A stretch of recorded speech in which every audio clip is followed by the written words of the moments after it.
Hello guys. The objective of this video is to give you a general overview of the scales that I shall be using for this course in terms of assessment. Examiners use the B2 level assessment scales to decide which marks to give candidates taking the B2 First Certificate Speaking Test.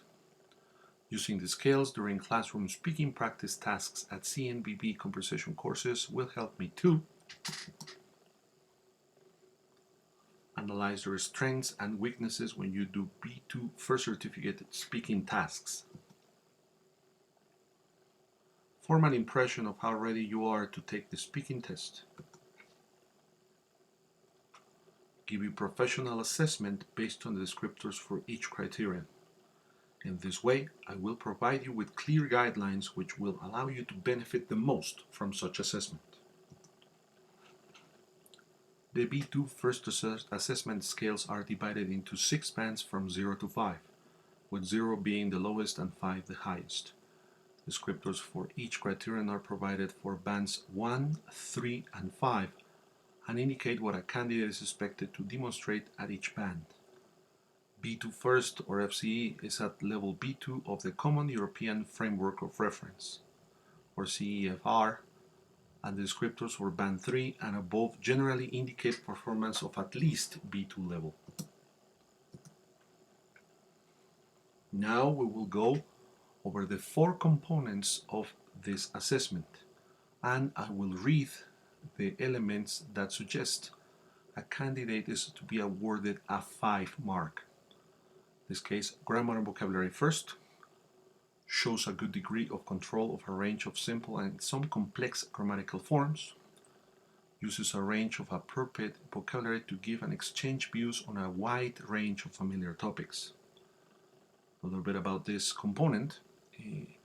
We ask you to perform well in terms of control of simple and some complex grammatical forms. I will explain this point further in the course.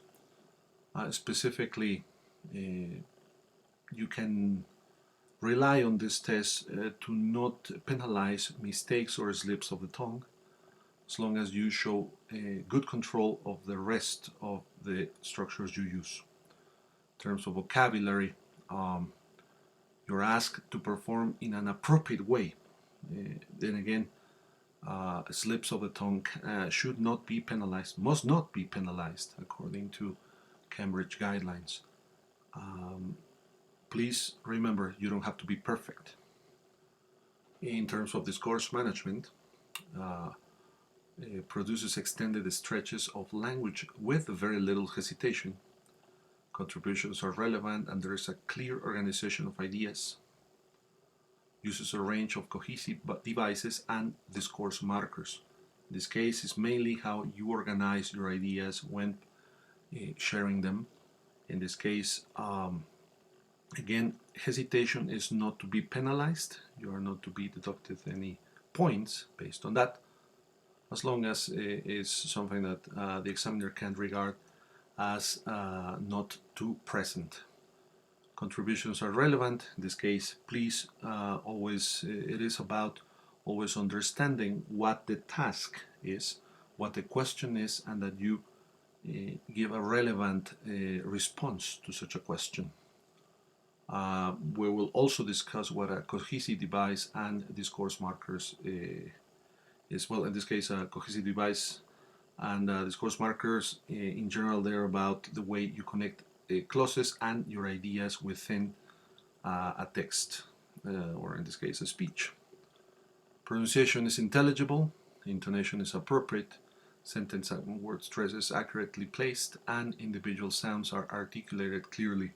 Mainly, this is about intelligibility or your ability to not pronounce anything in a way that is substandard or at least uncommon.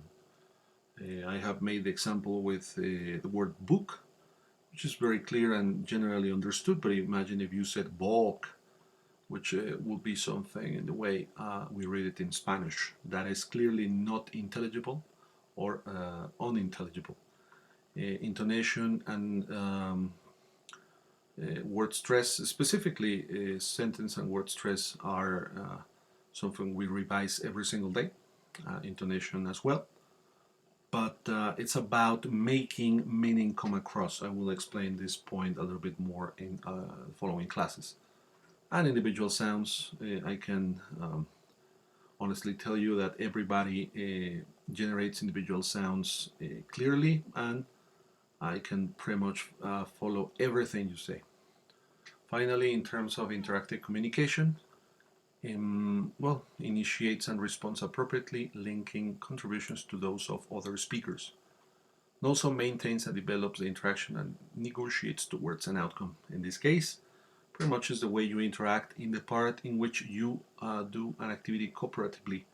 In this case, your partner works with you in order to reach a conclusion, to negotiate an outcome, and to provide a very solid response to a question you have been asked to answer as a team. Please let me have any questions you may have about this one. Have a nice one, guys. Thank you.